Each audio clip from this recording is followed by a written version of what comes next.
ಎಲ್ಲರಿಗೂ ನಮಸ್ಕಾರ. ಈ ವಿಡಿಯೋದಲ್ಲಿ 10ನೇ ತರಗತಿಯ ಸಮಾಜ ವಿಜ್ಞಾನ ಪೂರ್ವ ಸಿದ್ಧತಾ ಪರೀಕ್ಷೆ 1/2025-26 ಕೀ ಆನ್ಸರ್ಸ್ ದಿನಾಂಕ 10/1/2026 ನಡೆದ ಪೂರ್ವ ಸಿದ್ಧತಾ ಪರೀಕ್ಷೆಯ ಸಮಾಜ ವಿಜ್ಞಾನ ವಿಷಯದ ಕೀ ಆನ್ಸರ್ಸನ್ನು ಈ ವಿಡಿಯೋದಲ್ಲಿ ನೋಡೋಣ. ಈ ಕೆಳಗಿನ ಪ್ರತಿಯೊಂದು ಪ್ರಶ್ನೆಗೆ ಅಥವಾ ಅಪೂರ್ಣ ಹೇಳಿಕೆಗೆ 4 ಆಯ್ಕೆಗಳನ್ನು ನೀಡಲಾಗಿದೆ. ಅವುಗಳಲ್ಲಿ ಒಂದು ಮಾತ್ರ ಸರಿಯಾಗಿದೆ ಅಥವಾ ಹೆಚ್ಚು ಸೂಕ್ತವಾಗಿದೆ. ಸರಿಯಾದ ಉತ್ತರವನ್ನು ಆರಿಸಿ ಪೂರ್ಣ ಉತ್ತರವನ್ನು ಅದರ ಕ್ರಮಾಕ್ಷರದೊಂದಿಗೆ ಬರೆಯಿರಿ. ಒಟ್ಟು 8 ಪ್ರಶ್ನೆಗಳು, ಪ್ರತಿ ಪ್ರಶ್ನೆಗೆ 1 ಅಂಕ, ಒಟ್ಟು 8 ಅಂಕಗಳು. ಹಿಂದೂಸ್ತಾನದಲ್ಲಿರುವ ಪ್ರತಿಯೊಬ್ಬ ಮೂಲ ನಿವಾಸಿಯು ಭ್ರಷ್ಟ ಎಂದು ಹೇಳಿಕೆ ನೀಡಿದವರು Wellesley, Cornwallis, Warren Hastings, Dalhousie. B. Cornwallis. ಮುಸೋಲಿನಿಯು ಸ್ಥಾಪಿಸಿದ ರಾಜಕೀಯ ಪಕ್ಷ ನಾಜಿ ಪಕ್ಷ, ರಾಷ್ಟ್ರೀಯ ಫ್ಯಾಸಿಸ್ಟ್ ಪಕ್ಷ, ಸ್ವತಂತ್ರ ಕಾರ್ಮಿಕ ಪಕ್ಷ, ಫಾರ್ವರ್ಡ್ ಬ್ಲಾಕ್ ಪಕ್ಷ. ಬಿ. ರಾಷ್ಟ್ರೀಯ ಫ್ಯಾಸಿಸ್ಟ್ ಪಕ್ಷ.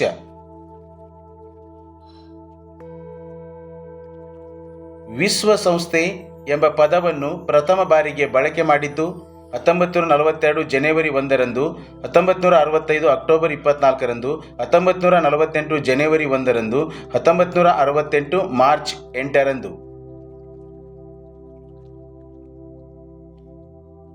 1942 ಜನವರಿ 1ರಂದು.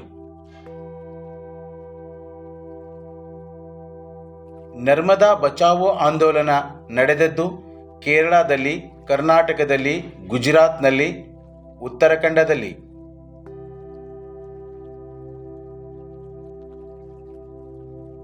ಸಿ. ಗುಜರಾತ್ನಲ್ಲಿ.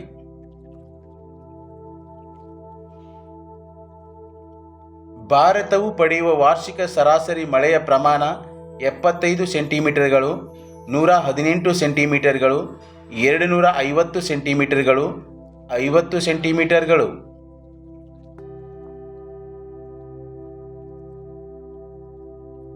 ಬಿ. 118 ಸೆಂಟಿಮೀಟರ್ಗಳು.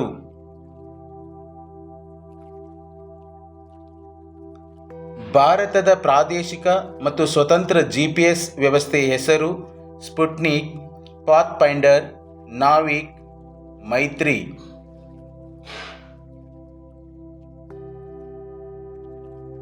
ಸಿ.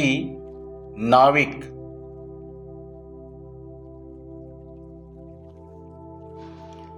ವಸತಿಹೀನರಿಗೆ ಮನೆಗಳನ್ನು ನಿರ್ಮಿಸಿಕೊಡಲು ಜಾರಿಗೆ ತಂದಿರುವ ಯೋಜನೆ ಆಶ್ರಯ ಯೋಜನೆ, ಸಂಧ್ಯಾ ಸುರಕ್ಷಾ ಯೋಜನೆ, ಸುಕನ್ಯಾ ಸಮೃದ್ಧಿ ಯೋಜನೆ, ಜವಾಹರ್ ರೋಜ್ಗಾರ್ ಯೋಜನೆ.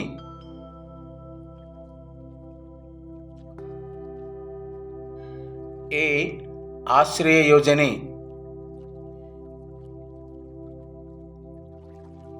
ಗ್ರಾಹಕರ ಠೇವಣಿಗಳಿಗೆ ಬಡ್ಡಿಯನ್ನು ನೀಡದೆ ಸೇವಾ ಶುಲ್ಕ ವಸೂಲಿ ಮಾಡಲಾಗುವ ಬ್ಯಾಂಕ್ ಖಾತೆ ಚಾಲ್ತಿ ಖಾತೆ, ನಿಶ್ಚಿತ ಠೇವಣಿ ಖಾತೆ, ಆವರ್ತ ಠೇವಣಿ ಖಾತೆ, ಉಳಿತಾಯ ಖಾತೆ.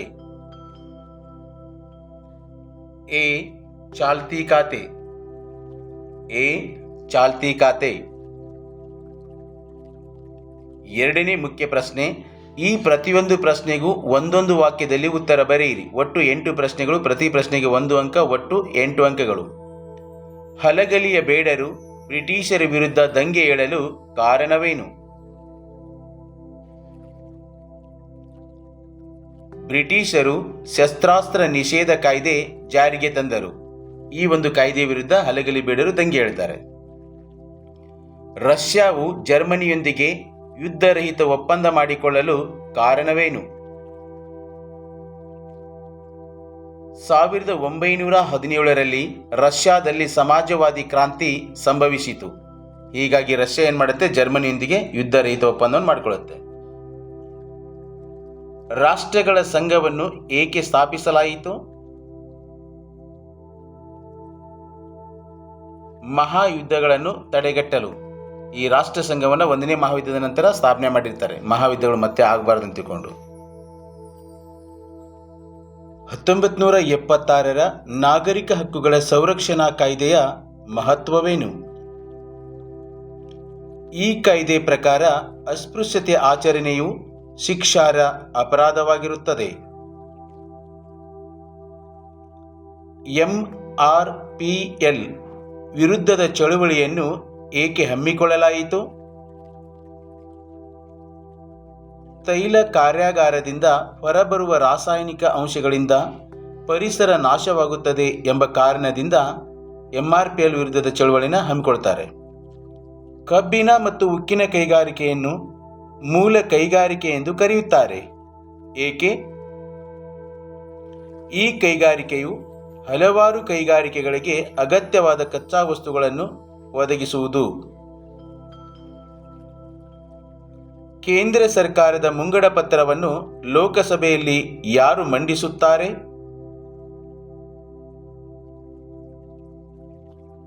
ಕೇಂದ್ರ ಹಣಕಾಸು ಮಂತ್ರಿ. ಜಿಲ್ಲಾ ಕೈಗಾರಿಕಾ ಕೇಂದ್ರಗಳ ಸ್ಥಾಪನೆಯ ಪ್ರಮುಖ ಉದ್ದೇಶವೇನು?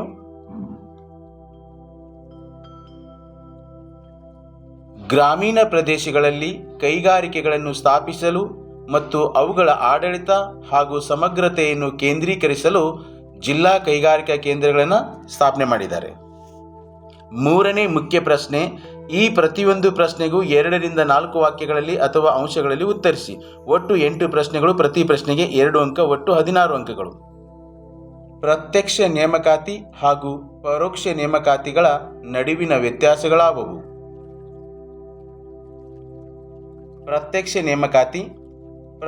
ನೇಮಕಾತಿಯನ್ನು ನೇರ ನೇಮಕಾತಿ ಎನ್ನುವರು.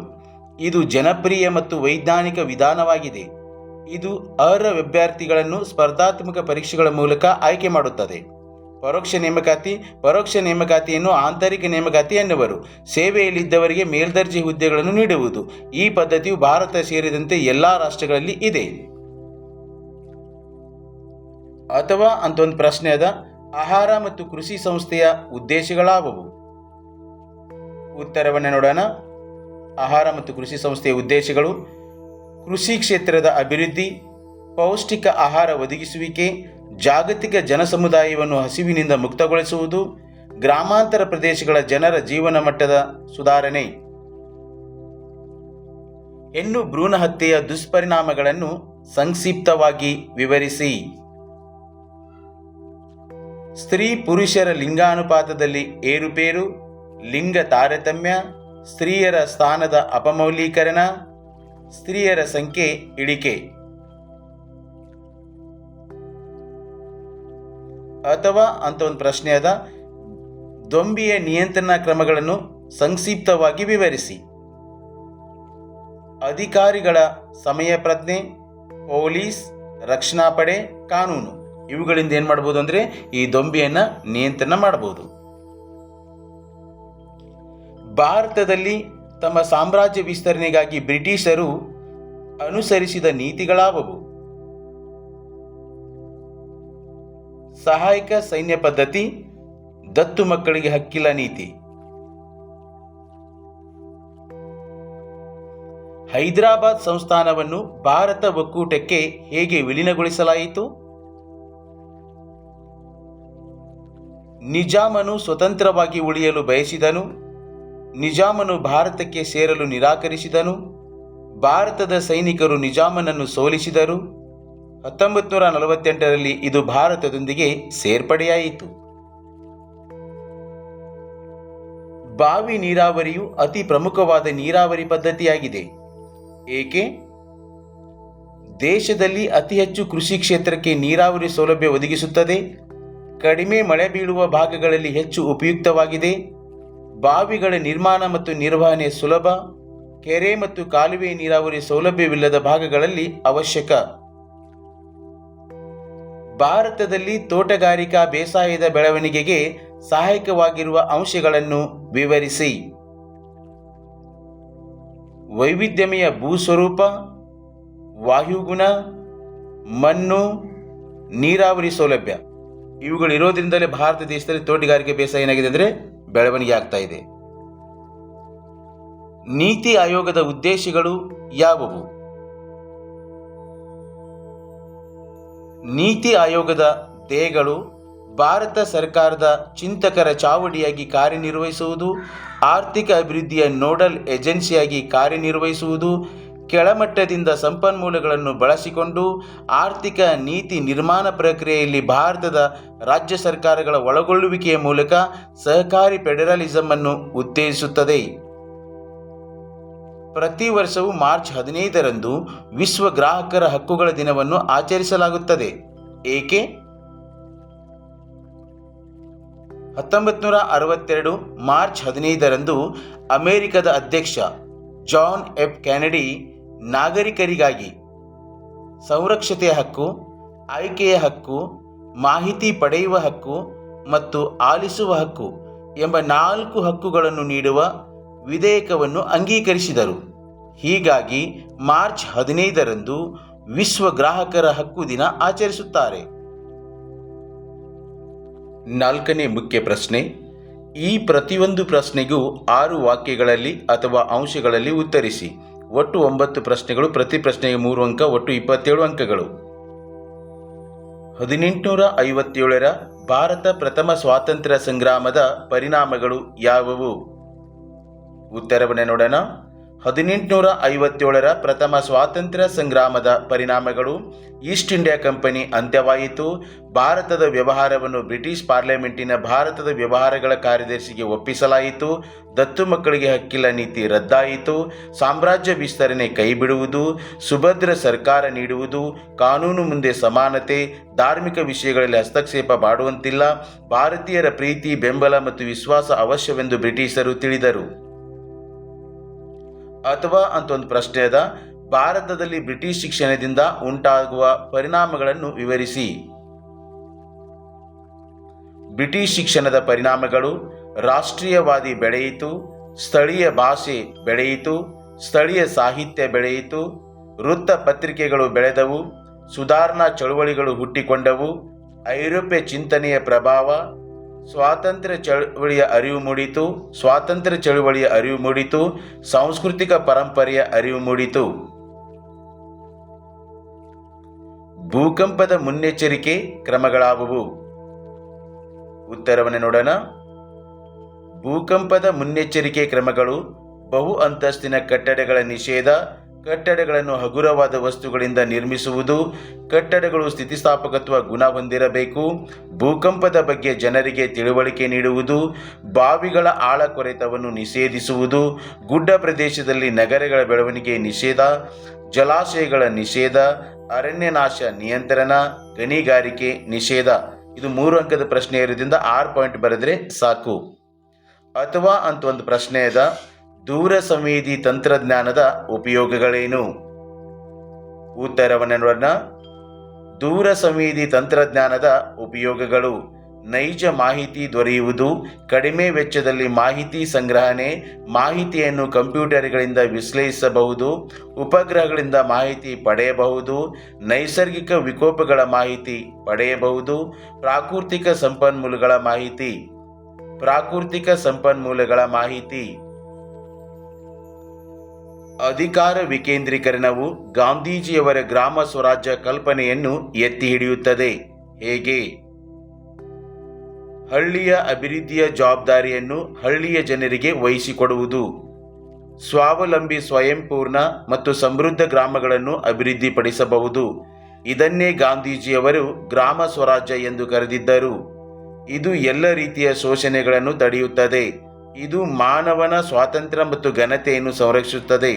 ಇದು ಮಾನವೀಯ ಮೌಲ್ಯಗಳನ್ನು ವೃದ್ಧಿಸುತ್ತದೆ. ಅಥವಾ ಅಂತ ಒಂದು ಪ್ರಶ್ನೆ ಅದ. ಸಾರ್ವಜನಿಕ ಹಣಕಾಸು ವೈಯಕ್ತಿಕ ಹಣಕಾಸಿಗಿಂತ ಹೇಗೆ ಭಿನ್ನವಾಗಿದೆ? ಇಲ್ಲಿ ವ್ಯತ್ಯಾಸಗಳನ್ನು ಬರಿಬೇಕಾಗುತ್ತೆ. ವೈಯಕ್ತಿಕ ಹಣಕಾಸು ಇದು ಒಬ್ಬ ವ್ಯಕ್ತಿ ಅಥವಾ ಕುಟುಂಬದ ಆದಾಯ ವೆಚ್ಚಗಳಿಗೆ ಸಂಬಂಧಿಸಿದೆ. ವ್ಯಕ್ತಿಗಳು ಮೊದಲು ತಮ್ಮ ಆದಾಯವನ್ನು ಅಂದಾಜು ಮಾಡಿ ನಂತರ ವೆಚ್ಚ ಮಾಡುತ್ತಾರೆ. ವ್ಯವಹಾರಗಳನ್ನು ಗೌಪ್ಯವಾಗಿಡಲಾಗುತ್ತದೆ. ವ್ಯಕ್ತಿಯು ಉಳಿತಾಯ ಮಾಡಿದರೆ ಪ್ರಗತಿಗೆ ಪೂರಕವಾಗುತ್ತದೆ. ಸಾರ್ವಜನಿಕ ಹಣಕಾಸು ನೋಡಿ, ಇದು ಸರ್ಕಾರದ ಆದಾಯ ವೆಚ್ಚಗಳಿಗೆ ಸಂಬಂಧಿಸಿದೆ. ಸರ್ಕಾರವು ಮೊದಲು ತನ್ನ ವೆಚ್ಚವನ್ನು ಮಾಡಿ ನಂತರ ಆದಾಯವನ್ನು ಹೊಂದಿಸುತ್ತದೆ. ವ್ಯವಹಾರಗಳನ್ನು ಗೌಪ್ಯವಾಗಿಡುವುದಿಲ್ಲ. ಸರ್ಕಾರ ಉಳಿತಾಯ ಮಾಡಿದರೆ ದೇಶದ ಪ್ರಗತಿ ಕುಂಠಿತವಾಗುತ್ತದೆ. ಬ್ಯಾಂಕ್ ಖಾತೆಯನ್ನು ತೆರೆಯುವುದರಿಂದಾಗುವ ಅನುಕೂಲಗಳಾವುವು? ಬ್ಯಾಂಕ್ ಖಾತೆಯನ್ನು ತೆರೆಯುವುದರಿಂದಾಗುವ ಅನುಕೂಲಗಳಾವುವು? ಉತ್ತರವನ್ನು ನೋಡೋಣ. ಬ್ಯಾಂಕ್ ಖಾತೆ ತೆರೆಯುವುದರಿಂದ ಆಗುವ ಅನುಕೂಲಗಳು: ಹಣದ ಭದ್ರತೆ, ಹಣದ ಪಾವತಿ, ಹಣದ ವಸೂಲು, ಸಾಲ ಪಡೆಯಲು, ವ್ಯವಹಾರ ನಡೆಸಲು, ಭದ್ರತಾ ಕಪಾಟುಗಳ ಸೌಲಭ್ಯ. ಅಥವಾ ಅಂತ ಒಂದು ಪ್ರಶ್ನೆ ಅದ, ಉದ್ಯಮಿಗಳ ಕಾರ್ಯಗಳಾವುವು? ಉದ್ಯಮಿ, ಅದು ಉದ್ಯಮ ಆಗೈತೆ, ಉದ್ಯಮಿ ಆಗಬೇಕು. ಉದ್ಯಮಿಗಳ ಕಾರ್ಯಗಳು: ಉತ್ಪಾದನಾಂಗಗಳನ್ನು ಸಂಯೋಜಿಸುತ್ತಾನೆ, ನಿರ್ಧಾರ ಕೈಗೊಳ್ಳುತ್ತಾನೆ, ಹೊಸ ವಿಧಾನಗಳನ್ನು ರೂಢಿಗೆ ತರುತ್ತಾನೆ, ಆಯವ್ಯಯವನ್ನು ನಿಭಾಯಿಸುತ್ತಾನೆ, ಕಷ್ಟ ನಷ್ಟಗಳನ್ನು ಎದುರಿಸುತ್ತಾನೆ, ಮಾರ್ಗದರ್ಶನ ನೀಡುತ್ತಾನೆ. ಪ್ಲಾಸೀಕರಣದ ಕಾರಣ ಮತ್ತು ಪರಿಣಾಮಗಳನ್ನು ವಿವರಿಸಿ. ಉತ್ತರವನ್ನು ನೋಡೋಣ. ಪ್ಲಾಸೀಕರಣದ ಕಾರಣಗಳು: ದಸ್ತಕಗಳ ದುರುಪಯೋಗ, ಕೋಟೆಯ ದುರಸ್ತಿ, ಸಿರಾಜುದ್ದೌಲ ಕಾಸಿಂ ಬಜಾರ್ ಮತ್ತು ವಿಲಿಯಂ ಕೋಟೆಗಳನ್ನು ವಶಪಡಿಸಿಕೊಂಡನು, ಕಪ್ಪು ಕೋಣೆ ದುರಂತ. ಪ್ಲಾಸೀಕರಣದ ಪರಿಣಾಮಗಳು: ಭಾರತೀಯರಲ್ಲಿದ್ದ ಅಸಂಘಟನೆಗಳು ಬ್ರಿಟಿಷರಿಗೆ ತಿಳಿಯಿತು. ಮೀರ್ ಜಾಫರ್ ಬಂಗಾಳದ ನವಾಬನಾದನು. ಬ್ರಿಟಿಷರು ಬಂಗಾಳದಲ್ಲಿ ವ್ಯಾಪಾರದ ಹಕ್ಕನ್ನು ಪಡೆದರು.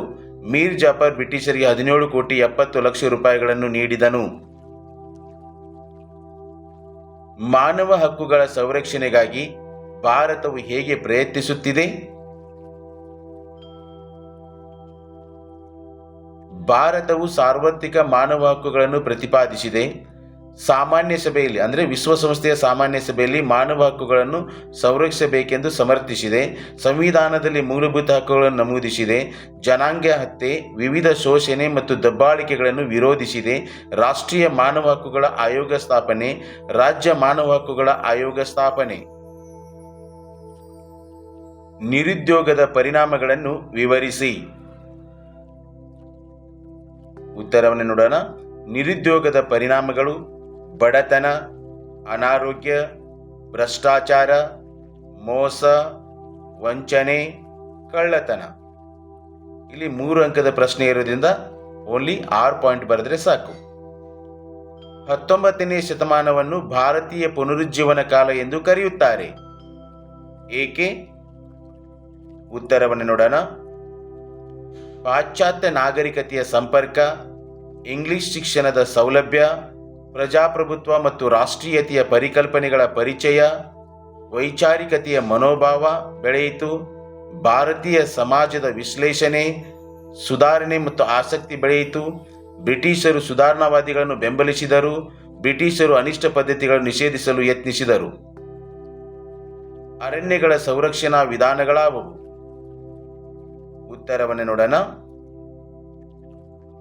ಅರಣ್ಯ ಸಂರಕ್ಷಣಾ ಕ್ರಮಗಳು: ಅರಣ್ಯ ನಾಶ ನಿಯಂತ್ರಣ, ಕಾಡ್ಗಿಚ್ಚು ನಿಯಂತ್ರಣ, ಅರಣ್ಯ ಅತಿಕ್ರಮಣ ನಿಯಂತ್ರಣ, ಮರಗಳ ಕಳ್ಳಸಾಗಾಣಿಕೆ ನಿಯಂತ್ರಣ, ಅರಣ್ಯ ನಾಶ ನಿಯಂತ್ರಣ ಕಾಯ್ದೆ ಜಾರಿಗೆ, ಅರಣ್ಯ ಬೆಳೆಸಲು ಪ್ರೋತ್ಸಾಹ. ಇವೆಲ್ಲವೂ ಅರಣ್ಯ ಸಂರಕ್ಷಣಾ ಕ್ರಮಗಳು. ಈ ಪ್ರತಿಯೊಂದು ಪ್ರಶ್ನೆಗೂ 8 ವಾಕ್ಯಗಳಲ್ಲಿ ಅಥವಾ ಅಂಶಗಳಲ್ಲಿ ಉತ್ತರಿಸಿ. ಒಟ್ಟು 4 ಪ್ರಶ್ನೆಗಳು, ಪ್ರತಿ ಪ್ರಶ್ನೆಗೆ 4 ಅಂಕ, ಒಟ್ಟು 16 ಅಂಕಗಳು. ಭಾರತದ ಪ್ರಧಾನಮಂತ್ರಿಯಾಗಿ ಜವಾಹರ್ಲಾಲ್ ನೆಹರೂರವರ ಸಾಧನೆಗಳನ್ನು ವಿವರಿಸಿ.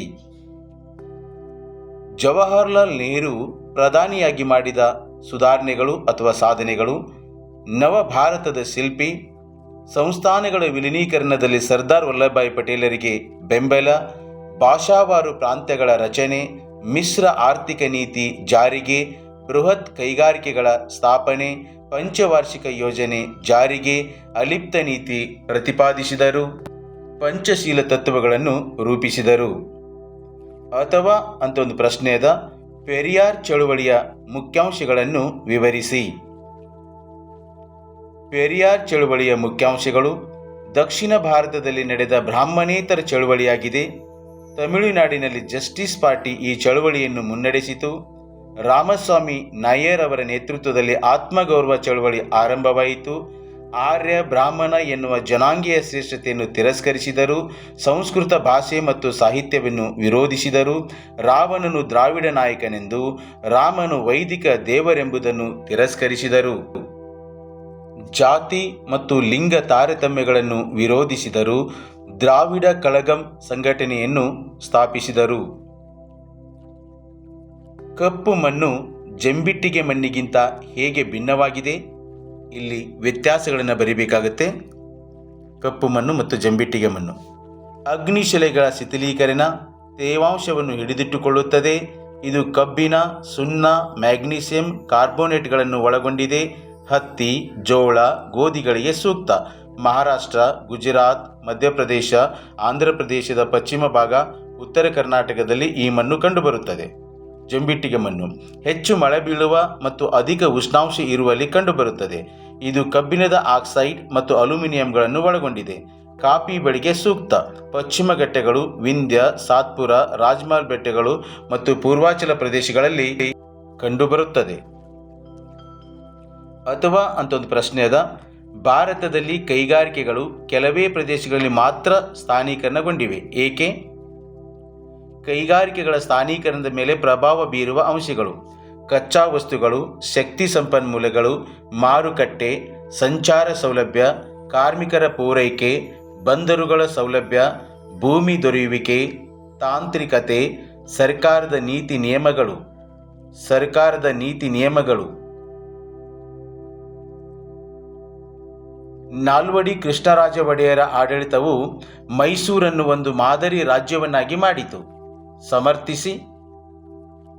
ನಾಲ್ವಡಿ ಕೃಷ್ಣರಾಜ ಒಡೆಯರ ಸಾಧನೆಗಳು ಅಥವಾ ಸುಧಾರಣೆಗಳು: ಪ್ರಾಥಮಿಕ ಶಾಲೆಗಳ ಶಿಕ್ಷಣ ಶುಲ್ಕ ರದ್ದು ಮಾಡಿದರು. ಹೆಣ್ಣು ಮಕ್ಕಳ ಶಿಕ್ಷಣಕ್ಕೆ ನೆರವು ನೀಡಿದರು. ಮೈಸೂರು ವಿಶ್ವವಿದ್ಯಾಲಯ ಸ್ಥಾಪನೆ. ವಿದೇಶ ವಿದ್ಯಾಭ್ಯಾಸಕ್ಕೆ ಹೋಗುವವರಿಗೆ ವಿದ್ಯಾರ್ಥಿ ವೇತನ ನೀಡಿದರು. 1905ರಲ್ಲಿ ಬೆಂಗಳೂರಿನಲ್ಲಿ ಭಾರತೀಯ ವಿಜ್ಞಾನ ಸಂಸ್ಥೆ ಸ್ಥಾಪಿಸಿದರು. ನೀರಾವರಿ ಸೌಲಭ್ಯ ಒದಗಿಸಿದರು. ಬೆಳಗೊಳದ ಹತ್ತಿರ ಕಾವೇರಿ ನದಿಗೆ ಆಣೆಕಟ್ಟನ್ನು ನಿರ್ಮಿಸಿದರು. ಹೊಸ ರೈಲು ಮಾರ್ಗವನ್ನು ನಿರ್ಮಿಸಿದರು. ಕೈಗಾರಿಕೆಗಳನ್ನು ಸ್ಥಾಪಿಸಿದರು. ಮಹಾತ್ಮ ಗಾಂಧೀಜಿಯವರು ಇವರನ್ನು ರಾಜರ್ಷಿ ಎಂದು ಕರೆದಿದ್ದಾರೆ. ಇತ್ತೀಚೆಗೆ ಭಾರತದಲ್ಲಿ ಮಹಿಳೆಯರ ಸ್ಥಾನಮಾನಗಳಲ್ಲಿ ಸುಧಾರಣೆಯಾಗುತ್ತಿದೆ. ಏಕೆ?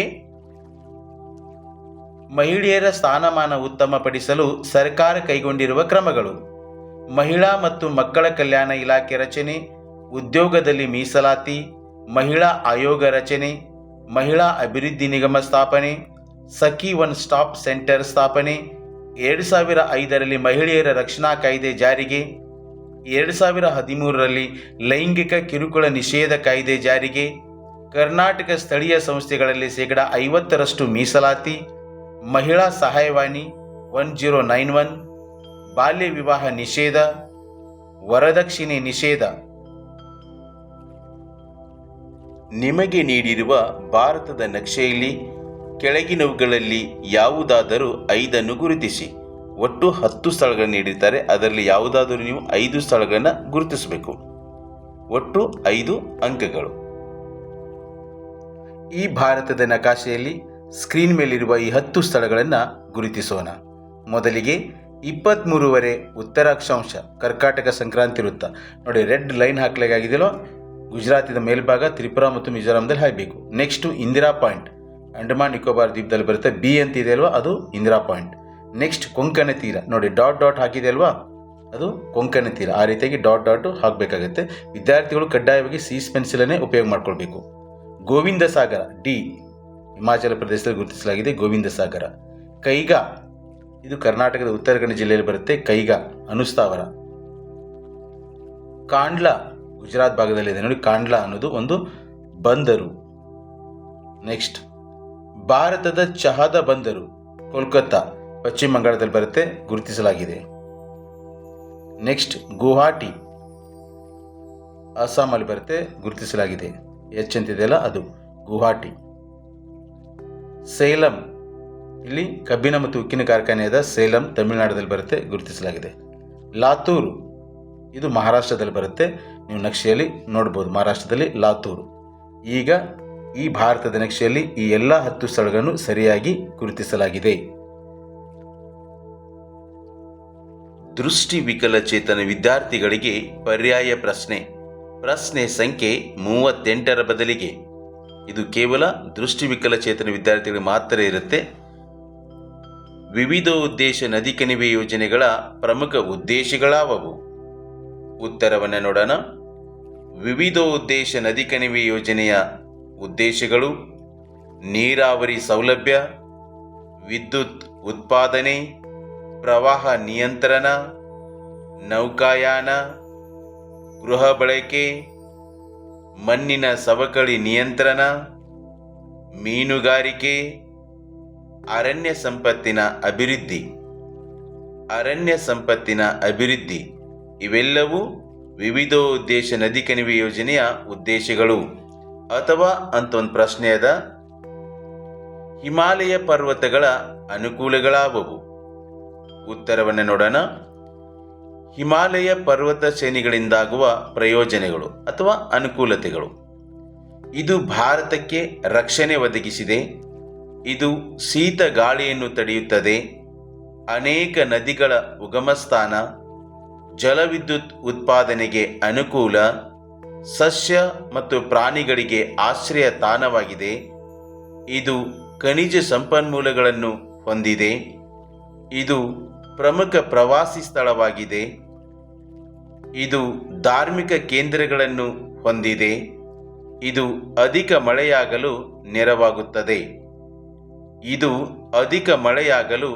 ನೆರವಾಗುತ್ತದೆ. ಇವೆಲ್ಲವೂ ಹಿಮಾಲಯ ಪರ್ವತದಿಂದಾಗುವ ಅನುಕೂಲತೆಗಳು ಅಥವಾ ಪ್ರಯೋಜನಗಳು ಅಂತ ಹೇಳಬಹುದು.